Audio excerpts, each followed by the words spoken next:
This week I want to share with you a dirty trick the police are using, and it's one that's right out of my book. Hi, Larry Kaye with ShadowAnyone.com and the creator of the Investigator's Ultimate Guide series, premium private investigator training from someone who's been there and done that. As you know, I'm also the author of 51 Dirty Tricks Bad Guys Really Hate, which is a #1 bestseller on Amazon in its category. And this week I was reading a news story, if you're watching this in contemporary time, while I'm near when I'm posting it, you probably know there's this tremendously popular game right now called Pokemon Go that people play on their smartphones. If you're watching this 5 years from now, you're going to say, what? And if you're watching this 20 years from now, you're going to go, oh, we used to play that when I was a kid, and now they're coming out with version 2.0 or whatever. But this game where people go around in the real world with their smartphones looking for these little, I guess you call them animated characters that are hidden in real life. I don't entirely know how it works. Don't care. I'm not looking for Pokemon. I hunt bad guys, not Pokemon. But at any rate, an interesting thing with this, and it's from the Manchester Police Department in New Hampshire. As we say in America, we would say New Hampshire. This is in the UK, so I'm sure it's pronounced New Hampshire. Please correct me in the comments. I'm sorry for massacring the English language on both continents. But the Manchester Police Department, they've done a very clever thing, is they posted online that they noticed that in their booking area, where they book the criminals and bad guys, that a very rare Pokemon has been spotted. And they put out there, look, because there are so many people looking for this Pokemon, we just can't let everybody in. We've done a random drawing. If your name is on this list, you can come and get the Pokemon.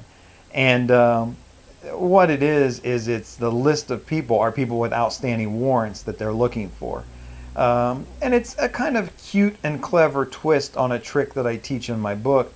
But notice the idea here. The idea is you don't have to go out and find bad guys. Sometimes you can bait them into coming to you, and this has been done for probably for all of time, I'm sure.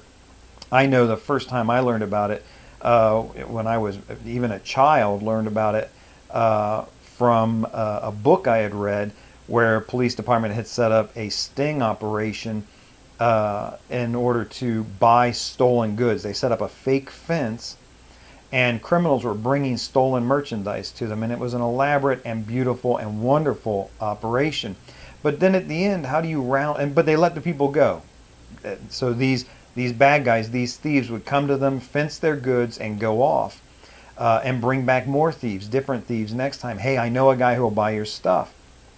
And the police department developed a laundry list of bad guys with excellent evidence against them, video evidence against them of these crimes that they had committed.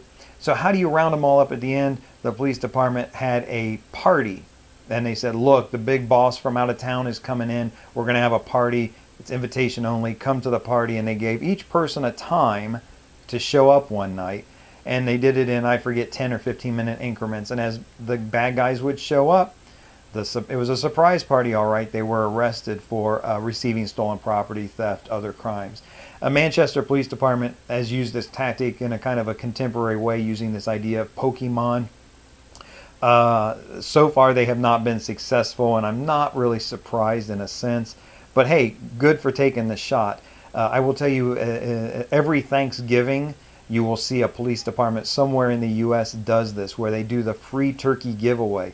And they will mail out to the last known address of people with warrants for their address that you have won a free turkey, come and pick it up. And they will work with a supermarket or a store so that they can do this in a safe way with other customers around. But as the bad guys show up to collect their free turkey, they're actually given a pair of handcuffs and a ride to the city jail.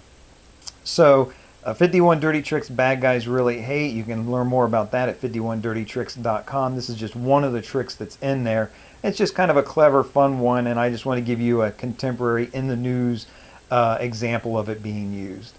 I'm Larry Kaye with ShadowAnyone.com. Remember, do the right thing, even if it's the hard thing.